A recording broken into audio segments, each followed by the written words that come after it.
In this video, we are going to see about RAG. In that, we will see what RAG is, how RAG works, and finally, we'll build RAG using Python. This is Noonworks, your channel for AI learning. RAG stands for Retrieval Augmented Generation. RAG is an AI technique used to retrieve information from external knowledge bases. We all know that LLMs are trained with huge web scale data. Those are all internal to LLM. This data might not be authorized and may be inaccurate. Also, this data tends to get outdated based on the time of training. In such scenarios, we might need to access knowledge bases outside of LLM. The knowledge bases may be documents, APIs, databases, and so on. This is called external data. There are several techniques in AI that allow models to access external knowledge bases. One of them is AI agents, which we have already discussed in detail in a separate video. Another important technique is RAG, or Retrieval Augmented Generation. Let's see how RAG works. Before that, let's see how LLM works. We all know that when you ask a large language model a question, the query is first tokenized, in which the query is broken down into smaller units called tokens. Here, the user's query is how does an LLM work? The query is broken into several smaller units called tokens. For example, here, how is one token, does is another, and an is another, and so on. Next, those tokens are converted into numerical representations known as embeddings. These numerical representations are vectors. Here we see for each token a one-dimensional numerical array is created. The LLMs then compare the query's embeddings to embeddings of stored content by computing a similarity score, either using a cosine similarity or dot product similarity. The system then retrieves the data whose embeddings are closest in a vector space. In a RAG process, a few extra steps are added to the workflow.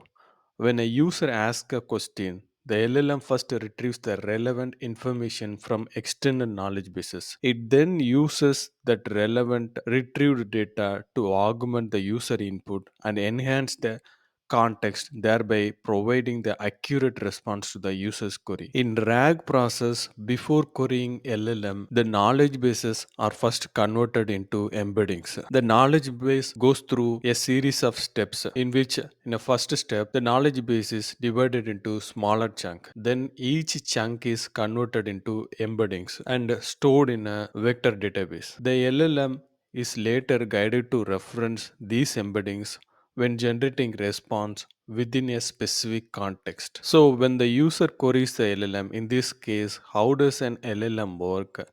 It first accesses the vector store to get the embeddings for external data. It then combines the query and the embeddings from the vector store, thereby enhancing the context, and then uses query and context to get the responses. Let's see in detail in code. In this example, we are going to create RAG for CSV data. This CSV has the weave metrics for a couple of videos of Noonwork channel. In this example, we are building RAG using Python, LangChain, and Google Gemini. In this section, we are importing all the necessary libraries. Here, we are importing the libraries from LangChain, and here we are importing the libraries from LangChain for Google Gemini, and here we are importing the library for ChromaDB, a vector data store. Once we import the library, the first process in a RAG is we need to load the data. Here we are using CSV loader from LangChain community to load our CSV file. Once we load the document,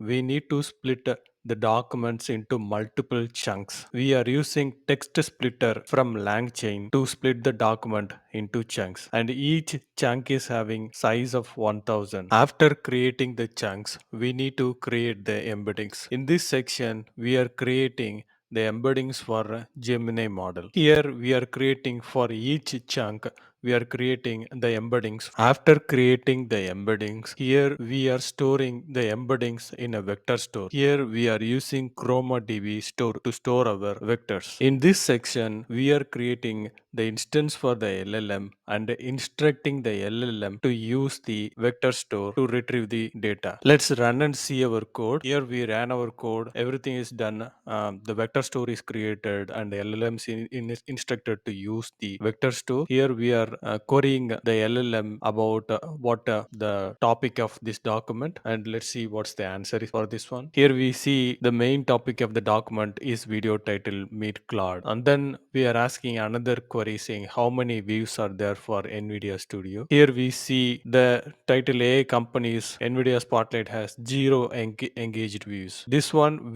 it retrieves from the data store that is outside of LLM. AI is kind of a money pit. You need to be very careful when you work with AI. Here we are using Gemini model. The embedding process is not available in their free tier version. So we need to purchase pro tier. Is there any cost effective way to implement RAG? Yes, cloud solutions are available, but they also incur some cost. An alternative is to build RAG locally. Let's see how to build RAG locally. In our previous example, we built RAG using Gemini.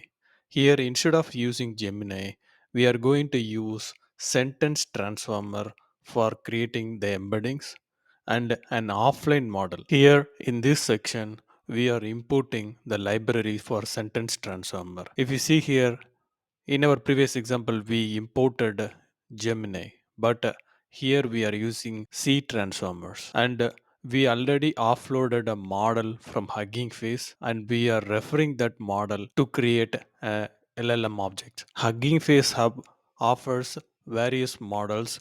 For our use case, we downloaded the block mistral model. We can find the instructions to download the model in this page. The steps to build RAG is same for both online as well as offline models. In this section, we are importing all the necessary libraries for this project. Once we import all the necessary libraries, here we are loading our CSV file. Once we loaded, we are splitting the document into several chunks. After creating the chunks, here we are creating embedding. In our previous example, we used Gemini for embedding. Here, instead of Gemini, we are using sentence transformer for embedding, and we are instructing our LLM to use the vector store. Let's run this example. Our code ran successfully and we can see the response here. This approach is cost effective, but the catch here is it consumes a lot of local resources. Instead of running the application locally, we can run this using online editors like Google Colab. If you don't know what is Google Colab, we have a separate video about that. You can find this code from the GitHub repository given in the description.